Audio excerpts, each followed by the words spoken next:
Thank you very much for those that are just joining us. My name is Paul Adepoju, and I'm the community manager for the International Center for Journalists, Pamela Howard Forum on Global Crisis Reporting. And every now and then we bring to your attention issues that we believe are not just important for individual journalists, but also important to the journalism landscape. And there is no other topic that has been relevant, at least since last year for some individuals, but much longer for people that are actively involved in artificial intelligence. Artificial intelligence has been given a lot of names regarding how it is going to impact or disrupt the media landscape. And there is a lot of experimentation, there are a lot of applications. Some believe it's just limited to the creation of content or data mining. Just yesterday, I watched a video regarding what Google's new AI tool is capable of, and it's really, really impressive. And I keep asking myself, these AI tools will continue to get better, but even as though these tools are getting much better, they continue to be really, really limited in how they can replace humans, but they can really go a long way in making our job easier. So today we'll be looking at an interesting topic, which is on generative artificial intelligence. And I'm really, really happy to be joined by two amazing experts. Let me start with Hali. Hali, he is the co-founder of NewsWyze. If you don't know NewsWyze is a global artificial intelligence project by journalists for journalists. How are you doing today, Hali? And thank you for joining us. Thank you. Thank you very much for having me. Yes, in your own words, if you have like 30-second clock, how do you describe NewsWyze as far as you are concerned? Yes. So basically, NewsWyze is a project for journalists by journalists that uses technology in order to bring new ideas, to change the business model, to basically maintain journalism that we have and hopefully revive it more. So I think I did it in less than 30 seconds. Patrick, do you agree? Did you do it in less than 30 seconds? I think that was a good start. So we're also joined by Patrick Bola, who is the acting head of innovation and audience engagement at Radio Free Europe and Radio Liberty. How are you doing, Patrick? And thank you for joining us today. Thank you so much for having me. I also want you to do the same thing that I put Ali on the spot to doing. How will you describe Radio Free Europe and Radio Liberty?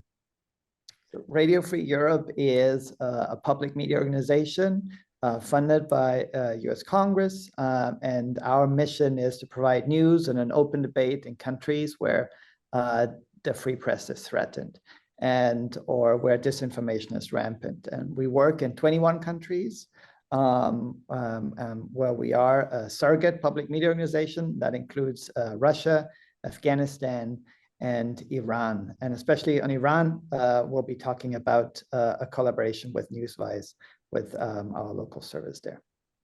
Thank you so much. Thank you so much for that introduction, and I really, really appreciate it. For all our attendees, today, I expect that you are going to gain a comprehensive understanding on the fundamentals of artificial intelligence and natural language processing to help demystify the core concept of artificial intelligence and natural language processing.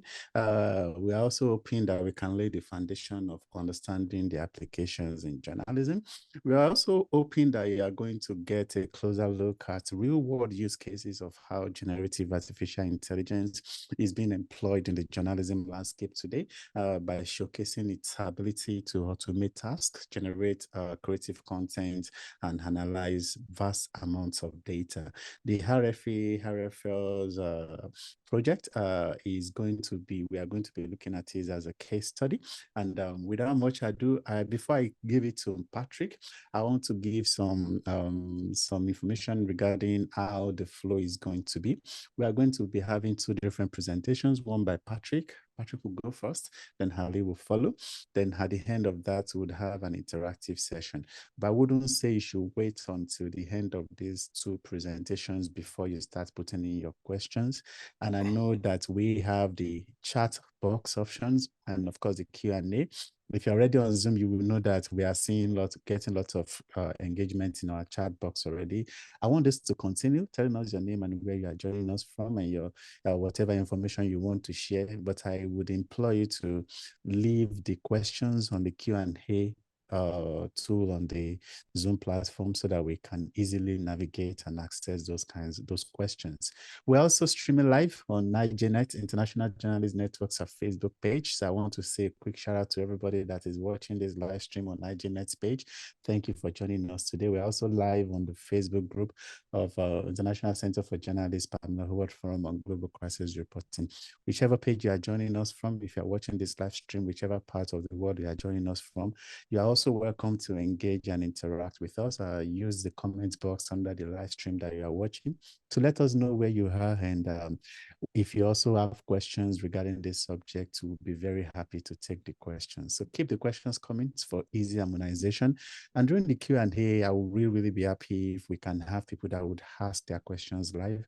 Just raise your hand. We are going to activate your mic and we'll have that conversation, especially if you have experience, knowledge, and insight into the subject that we are discussing today. We would like to hear from you and welcome your contributions. Yeah, that was smart. Patrick, are you ready? Yes, absolutely. And I just want to say first, a big thank you to you, Paul, and to really everyone at ICFJ for hosting us and giving us this opportunity to present our work. You are most welcome. The floor is yours, Patrick. Thank you. Folks, bear with me as I try to get to share my screen. Can you see my screen? Does that work? Super. Yes. I'll quickly, briefly, before I hand over to Ali, quickly talk about our work at Radio Free Europe on how we think about artificial intelligence and especially generative AI, and the projects that we are working on.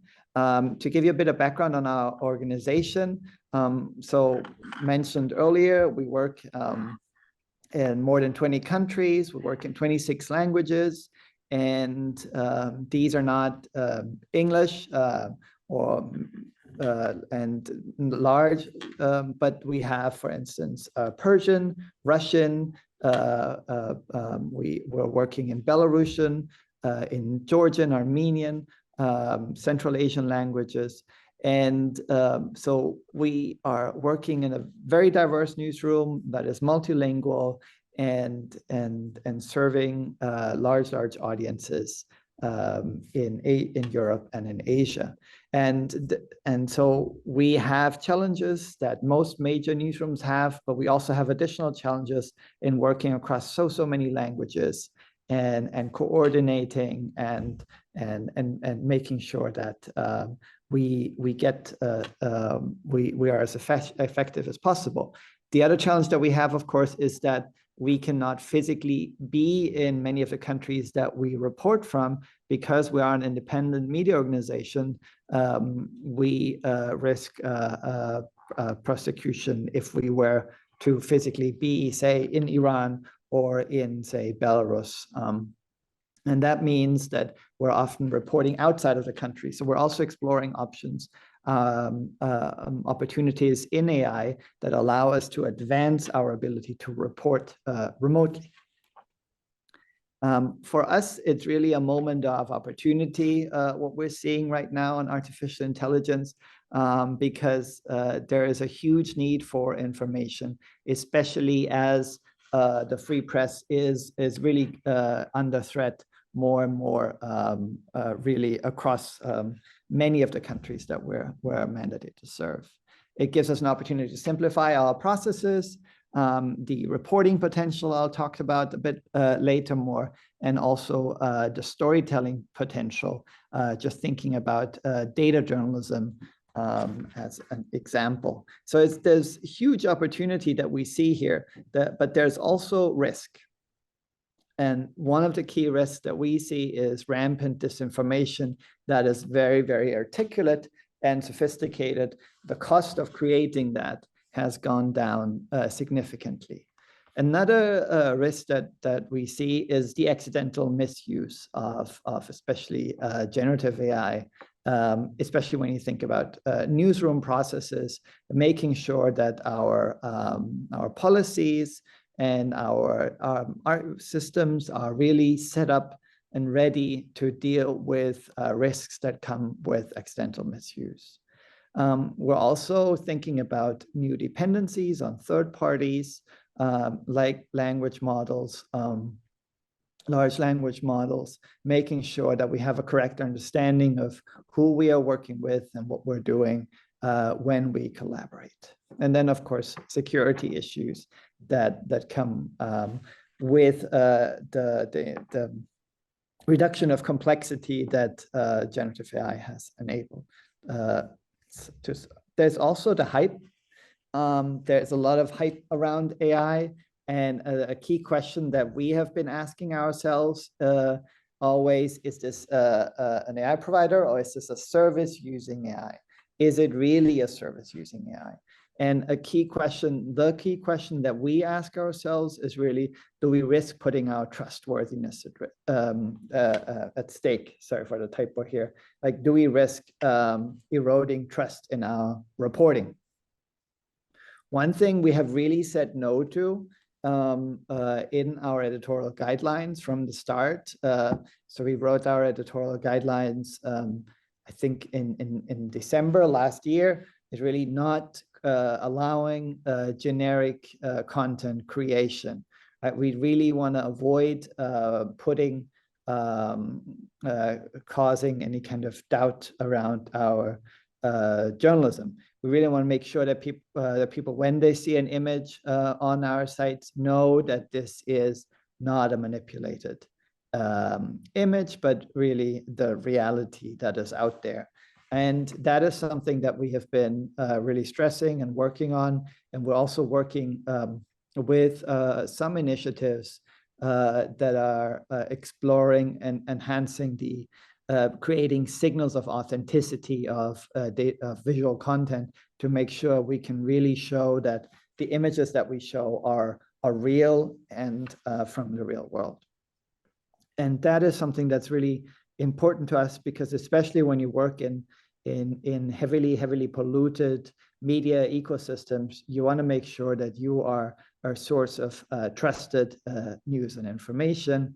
And so we have, from the start, really said no to that. Right now, we're really working on in 10 fields. And so we have, when we started about in December until April, was really the work that we did on the editorial guidelines, on making sure we handle AI, and especially generative AI, responsibly, and make sure that we have the policies in place to work on these issues. In the spring, we then also created this list of work areas that we're working on, that we said we wanted to explore in the coming months, to make sure that not only we have clarity on the situation in these work areas, but also that we look at and explore and define opportunities of collaboration with trusted partners such as NewsWyze, and then expand that collaboration. We also wanted to make sure that if there are developments in these work areas, that we're really aware of them, and that we pursue them to improve, advance our ability to report, or to inform our audiences. The first one is technology partnerships.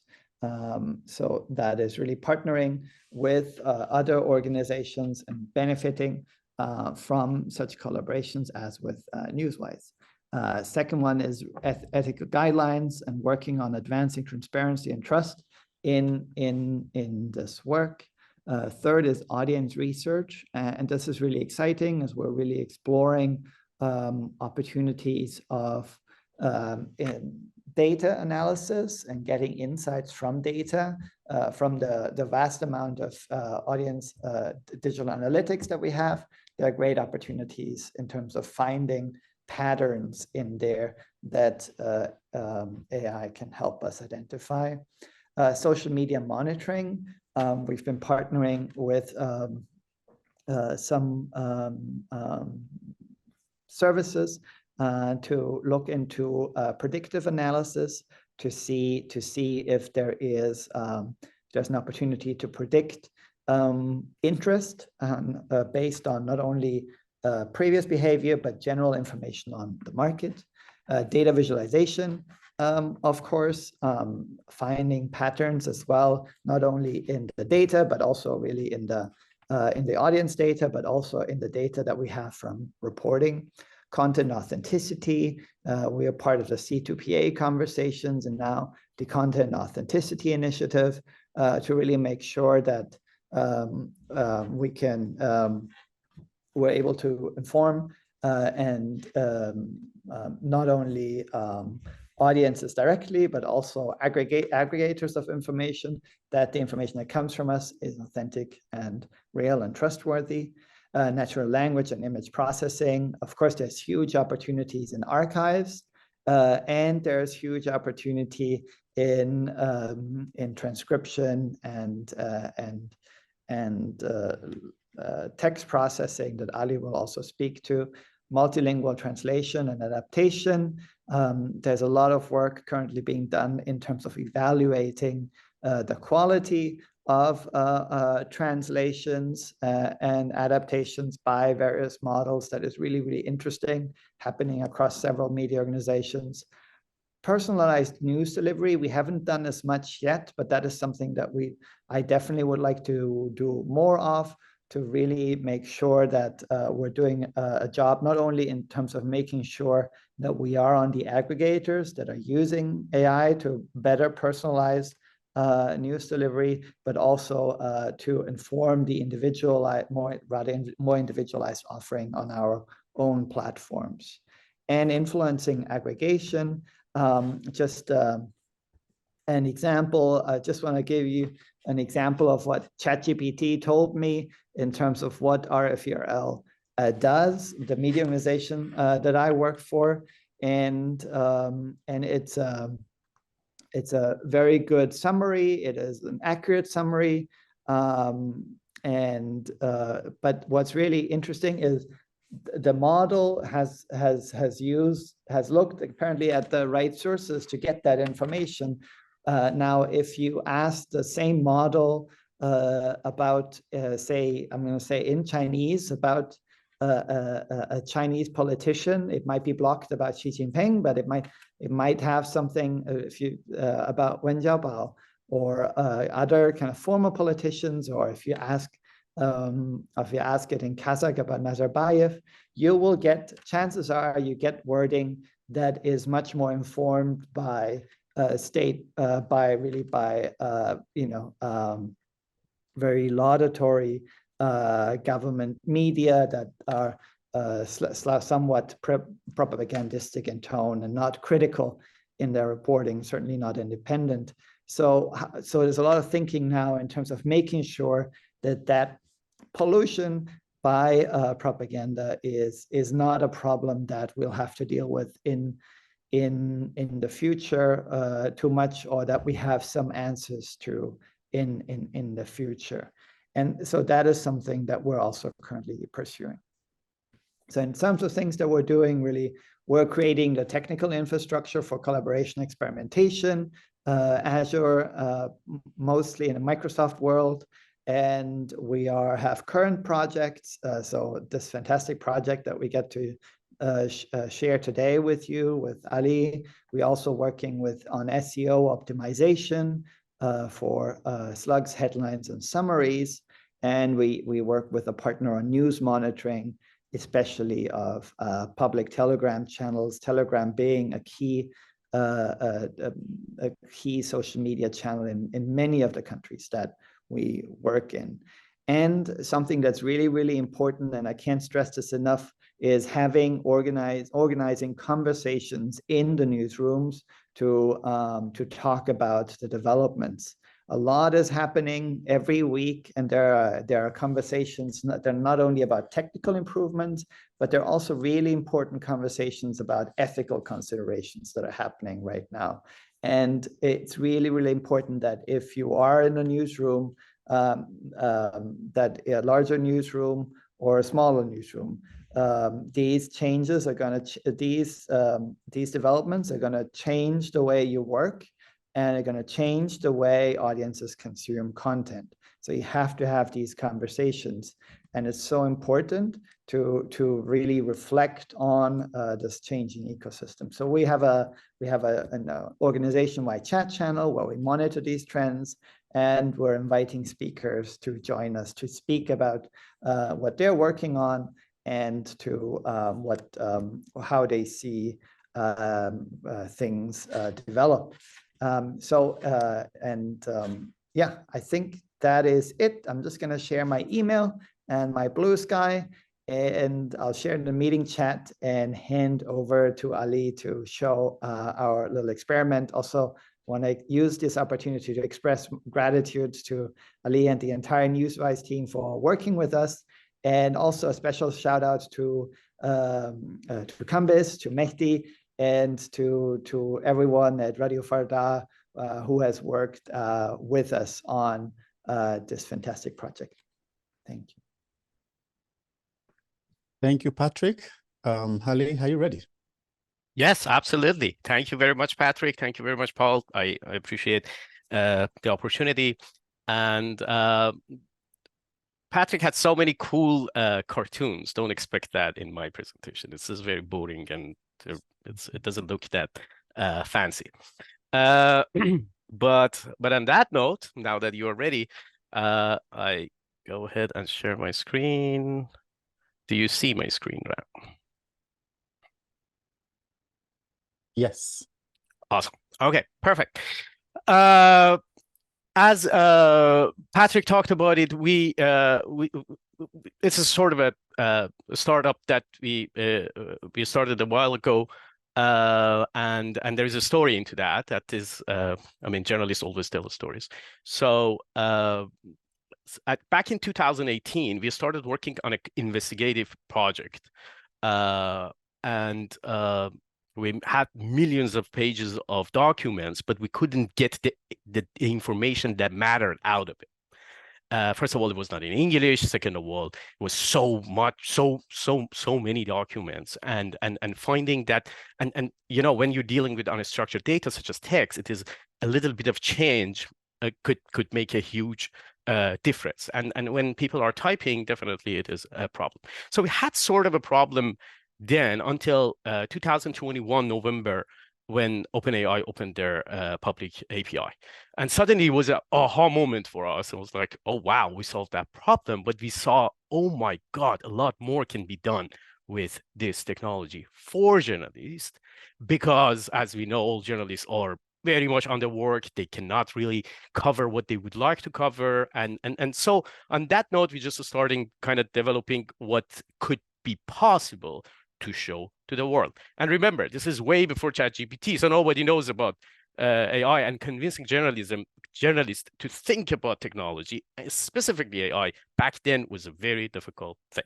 So in this conversation, in this presentation today, I'll talk about a little bit about NLP, where we came from, what was lesson learned that we have had so far in past a little bit, almost 2 years ago.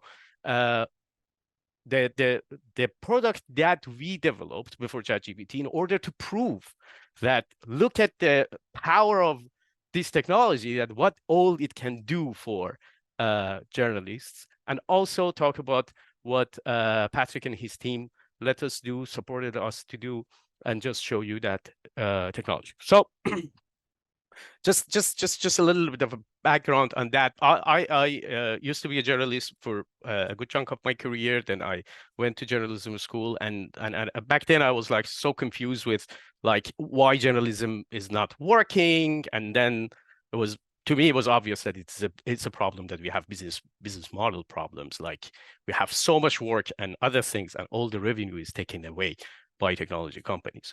So with my co-founder Denis Generative, we just started something to work on bringing technology into journalists, because we speak journalistic language, but at the same time we can talk with technology providers. So that is what we started, and then some other friends from computer science of Department of Computer Science at Columbia joined us, and we did what we did. So it is all a teamwork that we've been together. So on that note, we just I just want to talk about a little bit about the NLP specifically, because when we say AI is a kind of catch-all term for everything that is also computer science, and also deals with human cognition. I mean, somehow think tasks that human does, now we do it with computers. It could be problem solving, it could be language, it could be vision, it could be a lot of other things. But in this specific presentation, I'm talking about NLP, natural language processing, which is a subset of AI, and it deals only with language. And when we say that natural language, we basically mean human language, whatever, English, Arabic, whatever language that we are dealing with. So in short, NLP is kind of analysis, acquisition, or generation of language using computational means in order to produce language, or to understand language, or to analyze language. So it just wanted to make it kind of a little bit more specific, that what exact part of AI we're talking about. On that note, when we started, I'll demo both of them later. When we started, I was like, okay, how we showcase the power of this technology, and something that our team was kind of brainstorming on. And usually we go for like, okay, what is the product that you would use yourself? And then probably if you're using it, maybe other journalists or other people are also using it. And we realized, I mean, it was at least me, that I read NPR, but sometimes they are too long. What if we can summarize them in Access style? So that was something that we dealt with, and we went through that. These are the lessons learned from that process. And after that, I show you what exactly it does, and you can try it yourself too. So something that we learned through this process is like AI-assisted reporting is possible, but AI reporting is not possible. You still need journalists in order to see the process, to intervene the process, to approve everything that you would like to publish before publishing. And you cannot really remove human beings from out of the system. So it is, I think, one of the misconceptions that we have, at least now among journalists, is that, oh, now AI is going to replace us. There's no way. And they should not be that way of thinking. And something that we really appreciated with Patrick and his team was like, these kind of journalism values are embedded in working with them. So it is something that we also realize that it is impossible to do that. And on the second point, AI models are generally, or NLP models, whatever you call them, are as good as their trainings are. So if you feed them bad quality articles, they're going to produce bad quality articles, or summaries, or whatever you call it, sentences, whatever. So it's a very important thing that when you say that, oh, I'm dealing with AI, what part of AI and what is the process? And I think this is one of the things that we journalists have to get a little bit deeper into the critical part of this component, this kind of a black box, that how these model is generated, what was the data that was fed into it, and what we are asking to get out of it. And I'll show you in examples about that later. The third point was like, it is not possible without an interdisciplinary team. And this is super critical, because in past 25 years, any technology changes that came to journalism world, we missed the opportunity. And not only we missed the opportunity, the whole industry, some parts of the whole revenue of industry is gone. Search engine came, we couldn't do anything about it. Social media came along, we basically lost the war to that. And now with this new technology, unless journalists get individually and collectively involved in creating this process, in making these tools and making these decisions, if we do not solve that problem, if we ignore these changes in technology, other people will come solve that problems, and journalism will go to ashes. Because that is the whole point. And we should remember, especially from the get-go, whatever technology that you create, whatever tools that you create, you are creating a worldview, you are creating a standard, you are creating something that is embedded in that tool. If you search something on Google and you don't get the result of what you are looking, you don't say Google is not working. You say that I did not search correctly, because you are subscribed to that worldview. And this AI technology is exactly the same. If we are not in this process of creating these decisions early on, to embedding the journalist views and everything, we will have problems.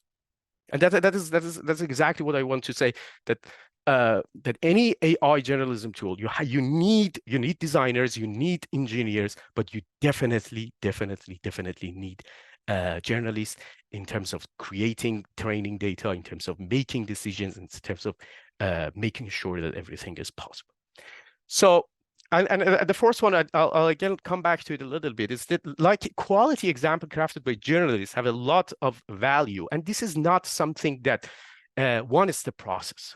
We created, since we started in November 2021, until it was something reasonable to put out, I think we went through 13 different versions. In earlier versions, the summary was perfect. It would create a perfect summary.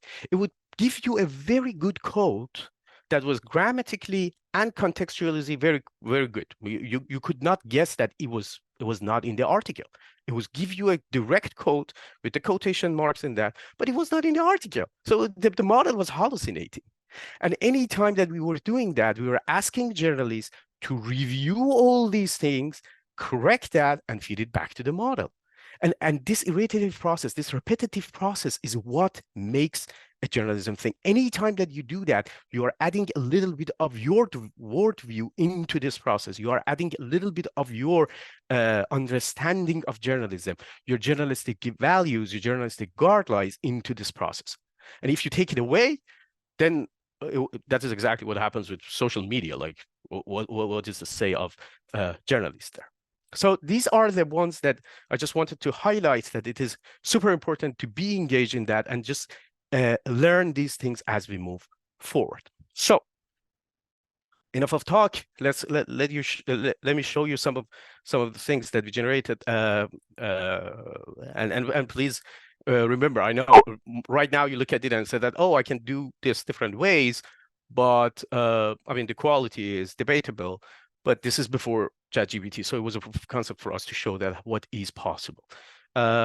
So, and again, sorry, this is an internal thing. If it looks ugly, it's for a reason. So basically what you do is just whatever language that you would like to, English or Russian or whatever, you just copy and let me see. I usually have something up. Okay. Let me find a happy article here, if it is possible. Okay, there you go. We have a happy article here. The only thing we need to do is just copy and paste the, oopsie, copy and paste the URL. It takes the text out of it and it generates the summaries. And once it's generated, it usually takes 25 seconds. Once it's generated, I go over that too. So that is a simple way, right? You just get that, you get the text out of it, you process it in your model and bring it back out. And within this model, we realized that, oh, there is a lot of more journalistic guardrails that we can put in place. And in each iteration, if you look at here, we started with base 1, and these are the number of versions that we changed this model to be. Okay, So as you can see here, let me make it bigger so actually you can read it.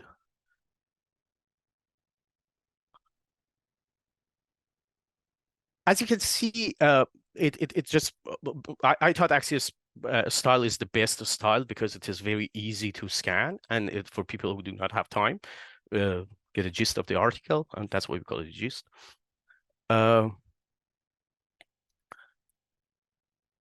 It generates two summaries here, option 1 and option 2, and based on our internal criteria, it thinks that the option 1 is a better one. If I do it again, it generates another option, so it is not related to that. At almost randomly, these are generated. The reason that we wanted to option 2 was like a person, because all of these things before being published is reviewed by a journalist. And in order to create efficiencies, now they can look at these two options. If they are not radically different, it means the model worked well. And if they are radically different, there are some information in one place and it is not in the other one, it means that it didn't work well. So we have to go back. That is the moment. We have to go back, look at the actual article, see what is it wrong, create changes, and show it back to the model.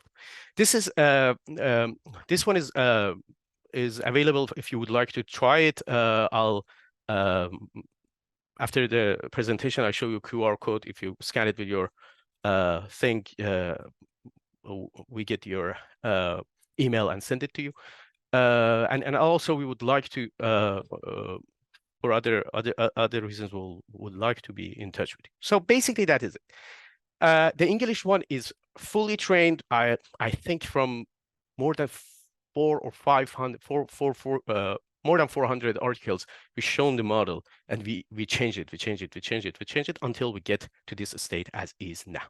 But there are other also, if there is a, I don't know, Russian speaker here, or Persian speaker here, or Spanish speaker here, maybe I should try with the Spanish.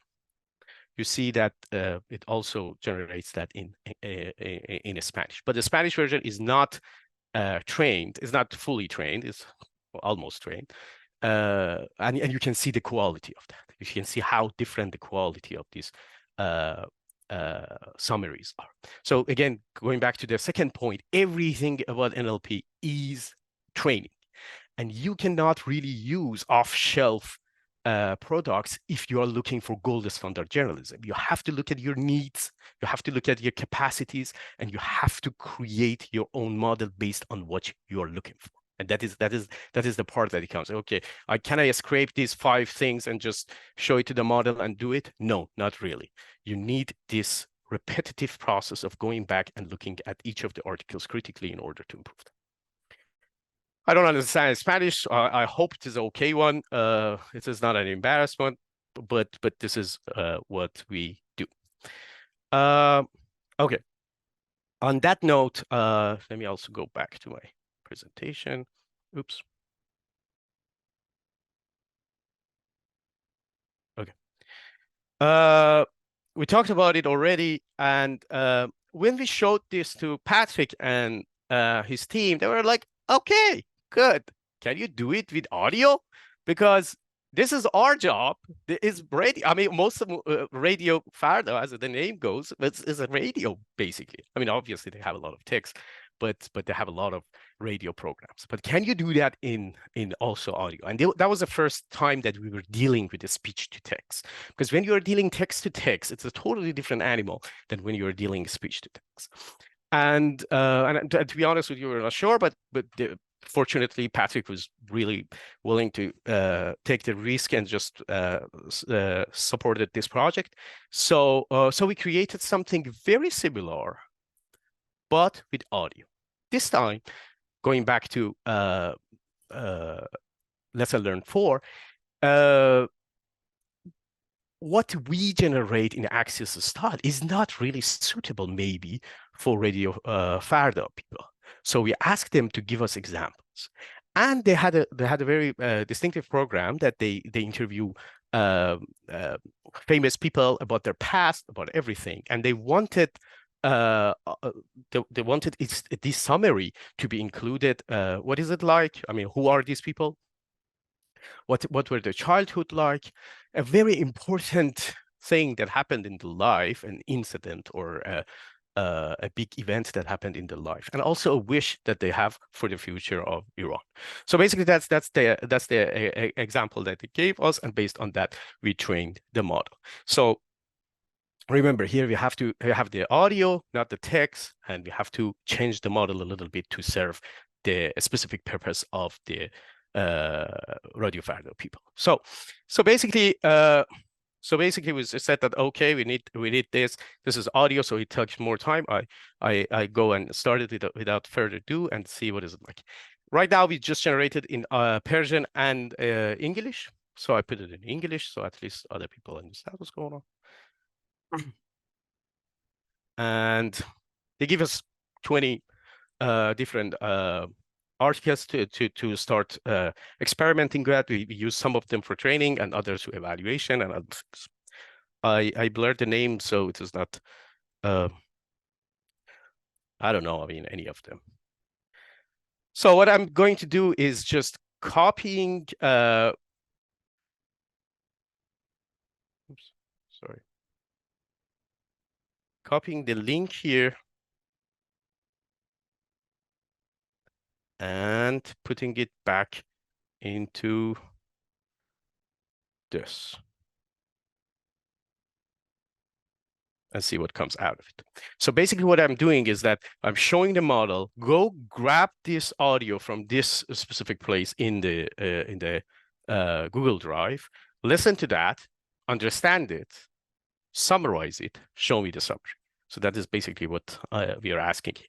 This model is in the training right now.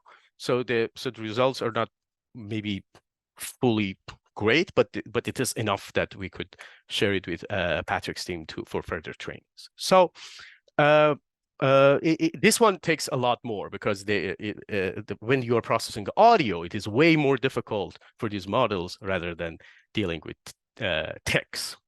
So we'll see what comes out of it. But meanwhile, I just wanted to say that we are doing it in languages that are not English. As you know, these language models, these large language models, are mostly developed in English and some of the specific ones. But if you are coming from other parts of the world that is the main language is not English, then you're going to have problem because you need further training in order to increase the performance of your model.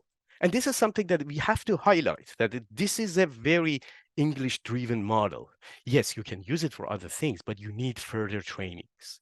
And that's why I think for news organization, it is essential that they create their own environment in which they train the models rather than using ChatGPT or other things, so they can benefit from that. Because when you create the environment and you train it, it is mostly your property rather than OpenAI. So this is something that I would like to media executives pay attention to, that you, for privacy reasons, for other things, you would like to have these owned by yourself. Okay, anyway.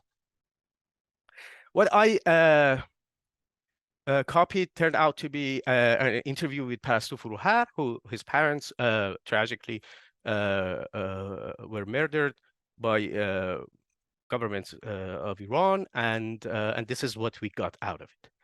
Who? Yes. Okay. At least it didn't embarrass us. So, so this is the who. This is the childhood. I've been living in Germany for years, but I always wanted to do that. Incident.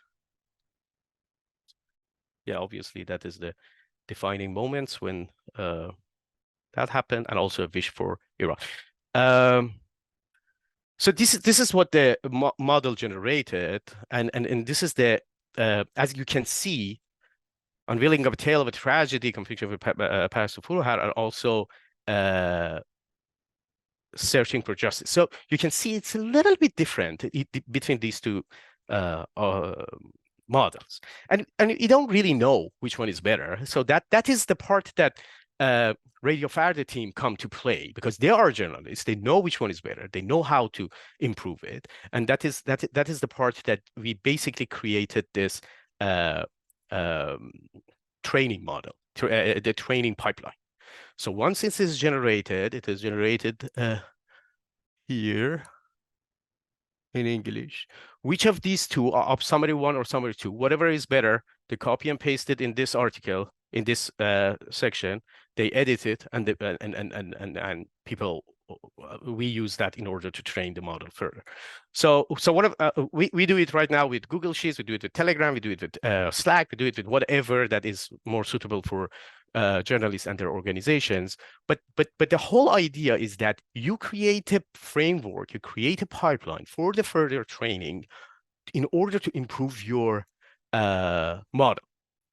In languages that are not English, you need more. So it is even more important. So that is basically what we generated. So going back to that is what we have in terms of the audio. Scan this code. Caitlin will make sure that you will have access to the summarizer. The audio one is not public yet, but we'll see what we can do later. But the summarizer one is. The summarizer one, you can use it in, you can put any language that you would like there, but the output that you will get will be in English, because that is the most something that we are most comfortable with in terms of the quality. Can you do it in other languages? Yes.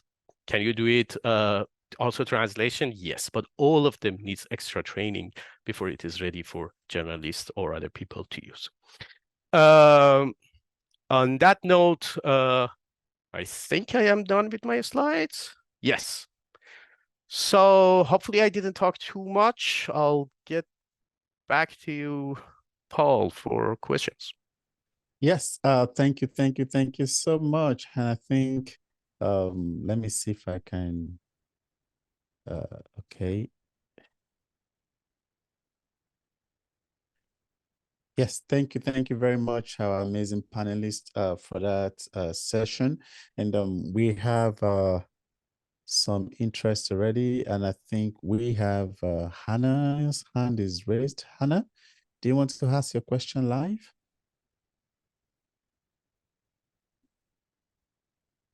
Hannah, you have the floor. While waiting for Hannah, we have a question regarding training models. So what does that entail? The question is, what does that entail? How easy is it to pull off for a small media outlet? Sorry, I missed the question. Can you repeat the question again? Training models. How easy is it to pull off for a small media? How is it easy to do that? Yes. I'm sure Patrick also have some points about it, but it's not really difficult. The whole point of I think the approach that OpenAI had was just democratize this technology. It is not like when Mark Zuckerberg created Facebook and nobody else could do anything. It is not like that. These tools are available for everybody to use, as long as we don't ignore it. As long as we engage with it, we are good. What do you need for small organizations? Probably the best answer is dealing with some other technology focused organization and tell them your needs, and then they can figure it out. But if you are big enough to afford a 3-people organization, like a journalist, a designer, and a developer, you're good to go. You can do it. And the good thing is that most of these programming that you do, I mean, in order to create the pipelines and stuff like that, no. But in order to get the performance of the models, it is just by text, and journalists are good for text. So this is actually something that made for journalists. Patrick? Yeah, I couldn't agree more with Ali. I think in terms of where we stand, I always think of it as 3 stages. The first one being we use existing tools in some way or form, and that is very cheap or even free at some point. Then you want to move from, once you've validated the use case there, you can move to some form of collaboration with external partners, with trusted external partners such as NewsWyze. This is where we stand right now. And then you have already a lot. Then you can, at really, with not a massive investment, you can already achieve a ton of either greater efficiency, diversity of content, and what have you. And then the next phase is really for larger media organizations that are that have the resources to, just like Ali said, build your own teams, train your own models. That is really something for a large media organization that there's no way around. Yeah, absolutely. Thank you. Hannah, do you still want to talk? We've activated your mic. Meanwhile, we welcome live questions. Please raise your hand, and we are going to take your comment and contributions. Just raise your hand and we'll activate your mic. There's also a question regarding how the major concern regarding using AI continues to be reliability, and regarding, especially when it comes to the news industry, misinformation and disinformation.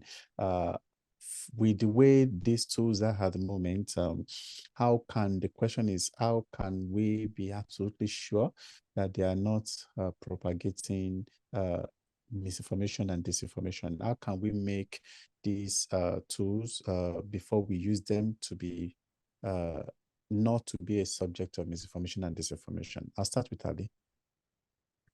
The good thing about AI, there's a good thing and there's a bad thing. The bad thing is that you will see more disinformation for sure, because it is easier to produce. But the good thing is that it gives power to people that didn't have any power before that, in order to counter that.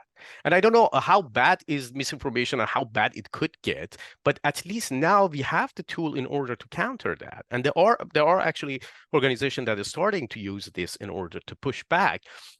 So I think it is a moment of hope rather than being afraid of this, because in the past, disinformation and other things comes from very high resourced countries and the states behind them. Now you can counter them in a news organization level. What do you think? What do you think, Patrick? I think thoughts on two levels. First, in terms of just the tool here, we would never automate something like this.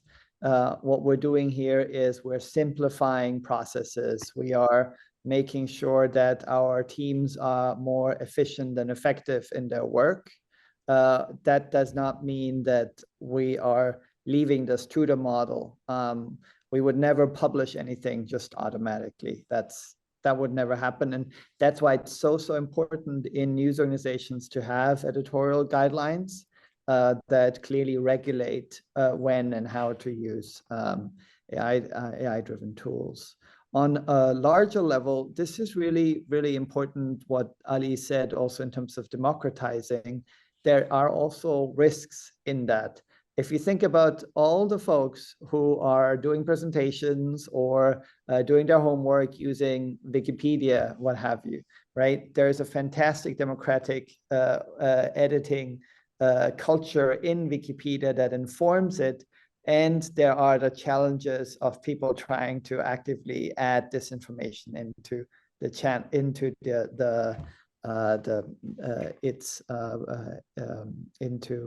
into Wikipedia. And so the challenge here is going to be really having this conversation about large language models as well, especially in languages that are not English. So just think about, for Persian, for instance, it was really exciting to see the evolution of the trained model, and my colleagues who speak Persian from Radio Farda really describing how it improved, and improvement in sense of bias, but also improvement in terms of the accuracy, but also the elegance of the language. Yeah, thank you so much. There's this question from Sharon, which reads, I'm concerned about ethical attributions. If you use AI tools, don't we need to attribute the AI tool? Yeah, the same order. Ali, you go first. Absolutely, you have to do that. Yes, you have to do it, and be careful. These privacy policies, this term of use of these big language models are changing rapidly. 2 years ago, when we started, OpenAI did not let you use that in tweets or X, whatever you call it. You could not have AI generated thing automatically. Now you can do it.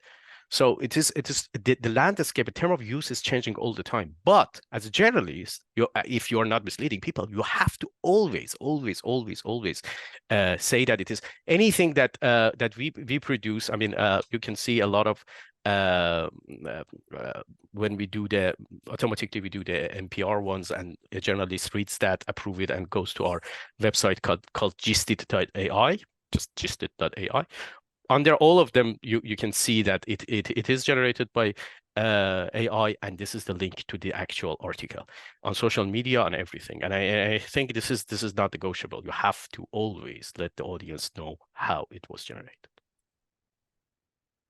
Quick follow-up. I think I'll let Patrick start with this follow-up. Is it ethical to write such AI-assisted reports and take a byline for such work? Patrick. Thank you. It's a tough question. I would just concur with Ali that I think transparency is key, and a lot of work will have to happen not in newsrooms and outside of newsrooms in terms of media literacy of tools. When are they used? Where are they used? What is the effect on the writing? So this is really something that we have to learn as societies to deal with, because it's not going away, and we have to find new ways of dealing with this. So in terms of transparency, yes, but there's going to be an evolution in terms of the how. I would also say that I believe my sense of journalism is of a utility, of a service provided, and a service responds to a need that is met, an information need that is met. And so the service that we provide is not necessarily content per se. The service is meeting that information need. And so and once you look at it in that framing, that kind of declaratory statement is much less of a big deal, because what we're really trying to do is meeting an information need rather than providing a bunch of a bit of text that may or not be creative. Halle, do you agree? Yeah, absolutely, absolutely, and I think there is a shift in the technology discourse too. Many years ago, I remember, maybe 7 years ago, Google came up with an assistant, and it pretended to be a human while it was not a human. It pretended to be. It was a voice bot, I guess, like make a I don't know, disappointment for me, and it generated in a way that it was not, and it was apparently it was good, and it was very good that it is so human-like that nobody knows. Now I think that there is that different that change in the discourse of this whole thing, mostly thanks to OpenAI, for saying that no, you have to record this, and if you're doing it for legal reasons, at least in the US, it is better to always do that. Otherwise, you're misleading people. Yes, no, I totally agree with Patrick. Yeah, thank you so much. So Jatin, sorry if I didn't pronounce that name correctly, is asking a philosophical question for both of you. The question goes thus: do you think AI can solve the credibility problem for journalism?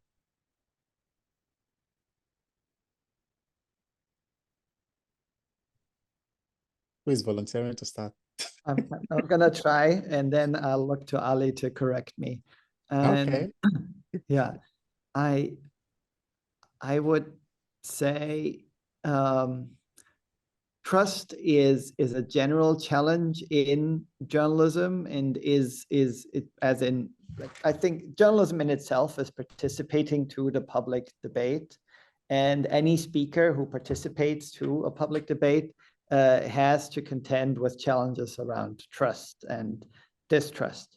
AI has no way of solving that, but it may provide some remedies, some tools in terms of helping address it. And one key element there could really be are these conversations that are happening right now around authenticity, content authenticity, and I think and signaling. So I think that's a space to watch in terms of addressing issues around trust. Another the space is, of course, the transparency declarations and making sure that transparency is there in terms of how we use the tools. Overall, there is no one, it's not going to fix everything. It's still going to be by humans for other humans. And in that, I would just go back again to journalism not really being content. It's really meeting needs, information needs, or needs of diversion, what have you. And that's what it's really about. And if that relationship exists between a journalist and an audience or a reader or a viewer, then that is what really counts. Ali? Yeah. No, I think Patrick articulated very well. I think AI or any other technological tool, if used correctly, will make journalists more journalists. So they can cover more, they can do better. So does it inherently solve that problem? Probably not. But it maybe gives enough of room to journalists, overworked journalists, to think differently and to find ways in order to improve it. I don't think by itself it can help solve the problem, but maybe indirectly it does. Yeah, thank you for that. So AI is a product of science, and science journalism is a space. Oh, okay, let me remove you from spotlight. And so science journalism is a fascinating and really essential area of journalism. So Ahmed would like to know whether we can talk about the application of these AI tools on science journalism. If yes, what are the results and what are there different? What is peculiar about applying these tools in science journalism in comparison with other aspects of journalism? So let's start with Patrick. I like this flow. Okay, I will. I'll try to respond. I think reporting is really about understanding. So I think of it in two ways, perhaps, and that's how I have used it in my life. And I don't write really about science, but I have to read a lot of papers about the state of the internet and technical things that I don't always fully understand. So AI tools have been extremely helpful in helping me summarize research or understand research. And that gives, so in 5 minutes, what have taken me in the past maybe an hour or two of reading a paper, I can figure out whether something is relevant for me or not, and what are the key insights, and then I can dig deeper into it. And I would imagine that's the same with for science journalists who then have to do additional research, but it really saves them time in terms of reviewing and discovery of information. The other aspect that I would think about that's really useful reminds me a little bit of how we have been working on SEO, where we're looking for inspiration. And AI is a fantastic brainstorming tool in terms of what are the possible angles around this? How could you approach this, right? So there's a lot of just ideation that can happen with AI tools. So I would say summarization to save time and get some insights to then dig deeper, and then ideation to have some great ideas to brainstorm on what has been done and hasn't been done, and then take a path of discovery, of real reporting, of talking to people. Yeah, thank you very much. I think Ali agrees, so let's go to the next question. Okay, GLT, okay, let's go to the question regarding GIST. I'm combining two questions right now. Jatin would like to know till when do we have access to GIST?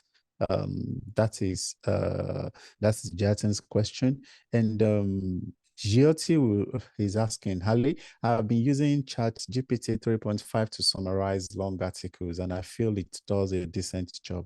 Could you please elaborate on what ways is GIST better? Very good question. The first question is that right now, I mean, as soon as I put that, maybe I should do it again, that QR code. You scan it, and Caitlin will send you let me just put it out while I am answering this question, so actually people have another chance. Do you see my thing? Yes. So feel free to scan this, and we'll send you the password for this. This was made originally. It was made as a proof of concept to show journalists that what is possible. We didn't mean it to be for everybody. I mean, yes, it could be for everybody, but we did it like that. So our basically business model is not around that. And anytime you use GIST or anything, there is a cost. There's a computation cost into it. So if we release it for free for out, I don't think we can do that. We're not in that position. I mean, maybe Patrick would like to sponsor that, but sure. But it would be a very costly thing. However, we can think about if you are coming from different organization, media organization, we can put it in your workflow or whatever that is useful for you, and we can do that. And the second one, how is it better than that ChatGPT? There are a couple of things with ChatGPT. First of all, it's just a stylization of the ChatGPT. So I'm sure ChatGPT will get there at some point, but there are a lot of things about ChatGPT that you have to be mindful of. First of all, is that it constantly updates without really you knowing what you are using to. This is number one. This is number two. The number two is that imagine you are working for a journal, you are working for a media organization, and you would like to have this tool for yourself, so you can edit it, you can train it the way that you would like to do it, and just put it in your workflow. Whatever article is generated, say Russian, you would like a summary of that in English.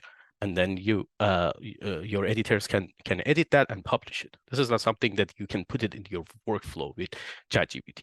And plus, I would definitely argue that no, the quality cannot be there, because this is specifically trained for this specific model, both at the input and output level.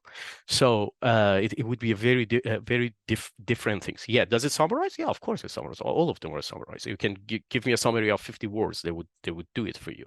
But this specific things was generated when ChatGPT was not there first. Second of all, it was generated for mass scale. So if you're working in a news organization and you're publishing things, it will be in your workflow.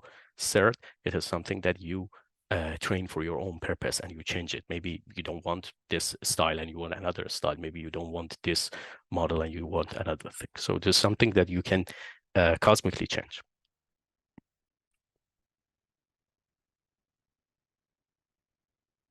I stopped. Okay, I was muted. Okay, so Let me stop the. No, I've stopped it. Oh, you stop it. Okay, thank you. Yes. Yeah. So we have we'd like to take as much questions as possible and wrap these up. Okay. There's a philosophical question for Patrick from Philip. I've interpreted what Patrick is saying is the medium is the message, and Ali is reassuring us that content is king. How do you respond? Patrick, then Ali. Great question. And I think it's a bit of both, and it's not either or. So to building on just on Ali's point in terms of training a language model, let's say I would also think of it as think of it as an investment in the future of your media organization, especially if you have a very distinctive voice. And that voice in your content is something that may be a distinguishing factor, a competitive advantage that you have in your media environment. And their content is king in the sense that it is something that is immediately recognizable as yours. However, if we're talking about content in the sense of generic content, or there the value is next to zero or less than zero. So I would really think of it in those terms, as like how do you create a sustainable competitive advantage, and they're training a language model really to advance your voice while creating greater efficiency in your workflows, then that's the way to go. That content ultimately has to meet a need and serve a purpose to real people on the other side. So I would think of it in that way. So it's a sine qua non. Yeah, thank you so much, Ali. Yeah, no, perfect articulation. Yes, the only thing that I would like to add is that no, obviously the medium is the message to some degree. I hope I'm not disagreeing with Marshall McLuhan or Patrick here. But if you take that media meaning in more general thing, the method of generating that content is also media. So we are using AI in order to do that. So you cannot really have a duality here of between these two. These are one, maybe I'm getting too philosophical, but this is a one process of generating the content within the media, which is in this case using technology of AI or NLP is embedded. Yes, thank you so much. So we go to the next question. Don't worry, I'll be try to wrap up soon. Josephine would like to know how much time and cost it took you to create the AI tool gist for your newsroom, and how much tech people do you have to recruit? Now there's an addition, which is a rejoinder, which is how feasible is it to put these in place in small outlets? Are you talking about the gist summarizer gist? Yes. Okay, so that was a long process and it was very expensive, but we were trying many different things. So it was not like, okay, this is not just and go all the way in. We were trying this thing. I think right now all journalists have a better understanding of this experiment than 2 years ago when we tried to do that. So it's definitely more efficient. Plus, technology is way better. I mean, when we started, the limit was 800 words. Then it became 1,400. Now it is 5,000 words. So it's getting cheaper in general to do that. But that is not the real cost. The real cost is the training part, the money that you have to, as Patrick said, invest in order to have journalists looking at it and refining it as making it better. That is the investment that you are putting in. If you have people in a house that you can do that, it could not be really that expensive.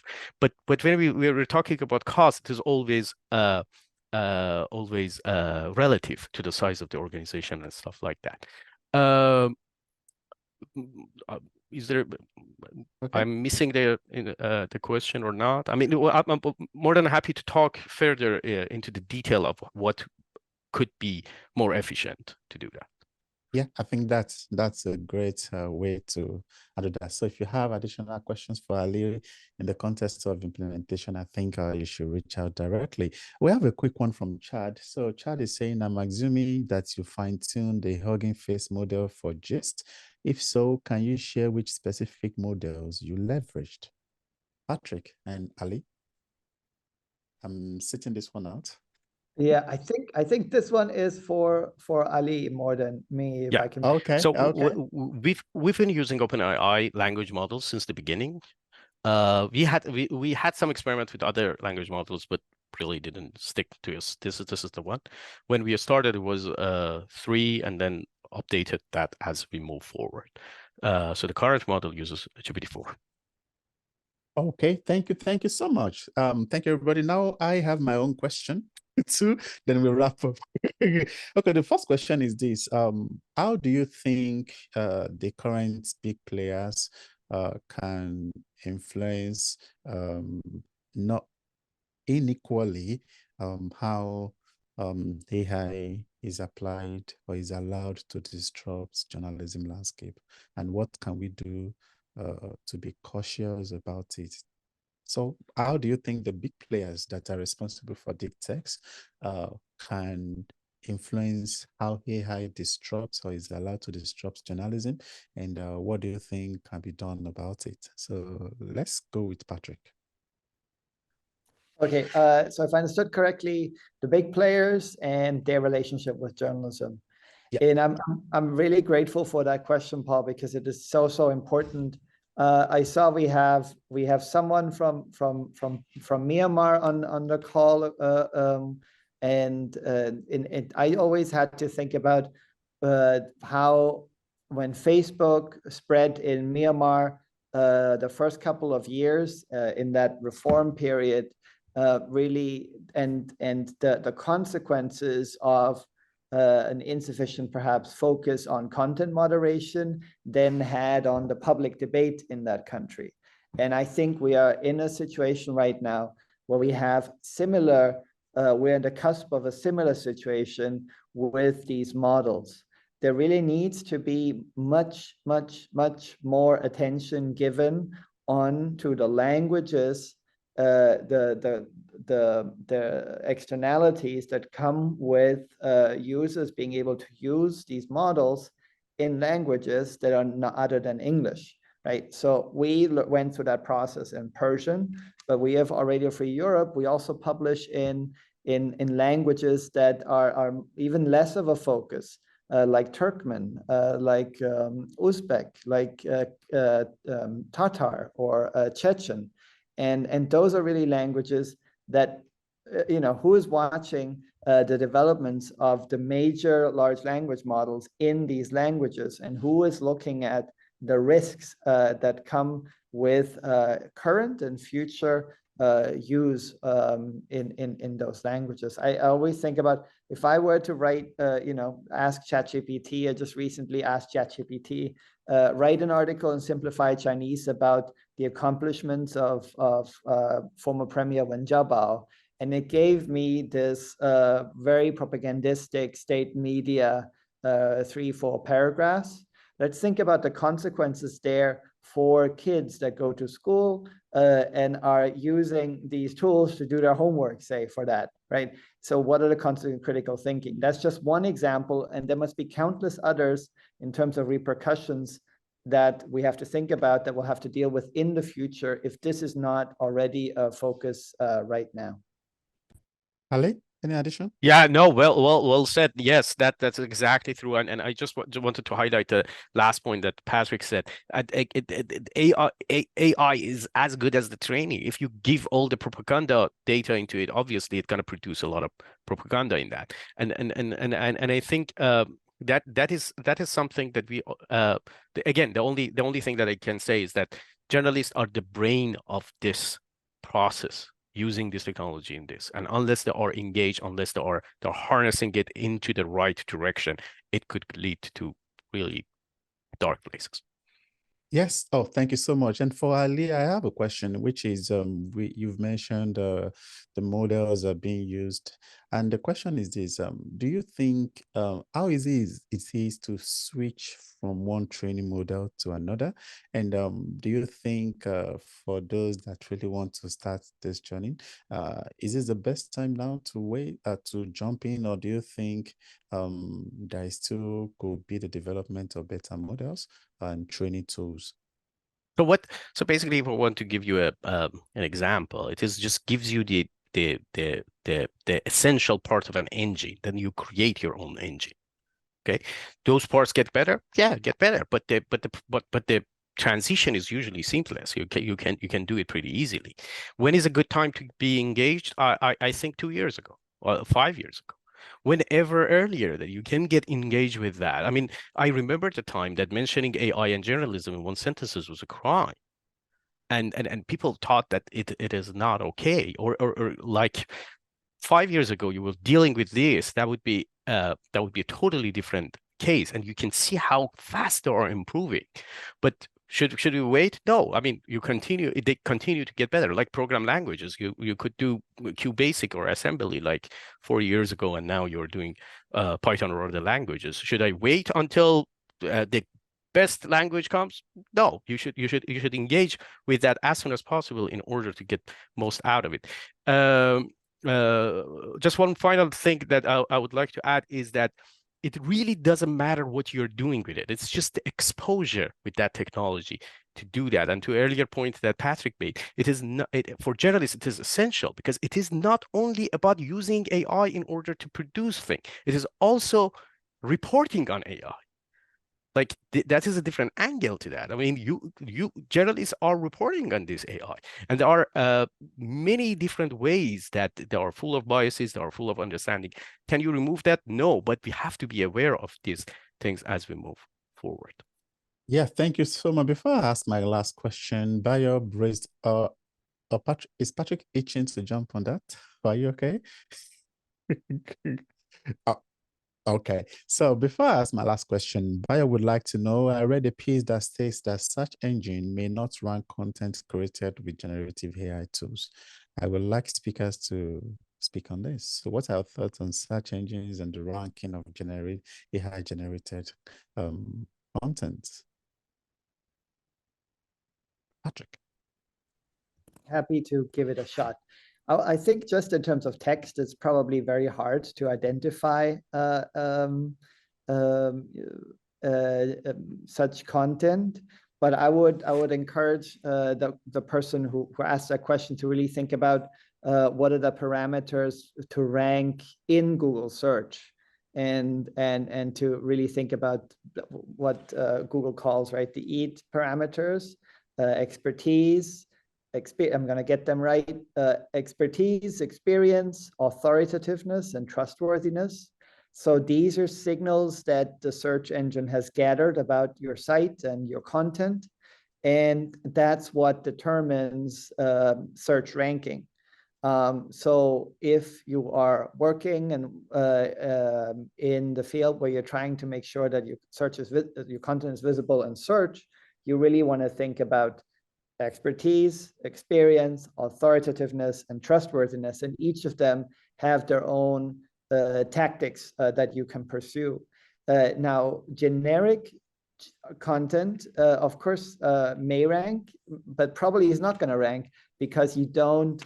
It doesn't meet. It's very hard for it to meet these criteria to rank. So I hope that answers the question.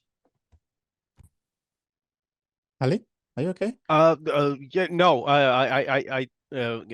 Patrick has a wealth of knowledge in the analytics. I do not have that, so yeah.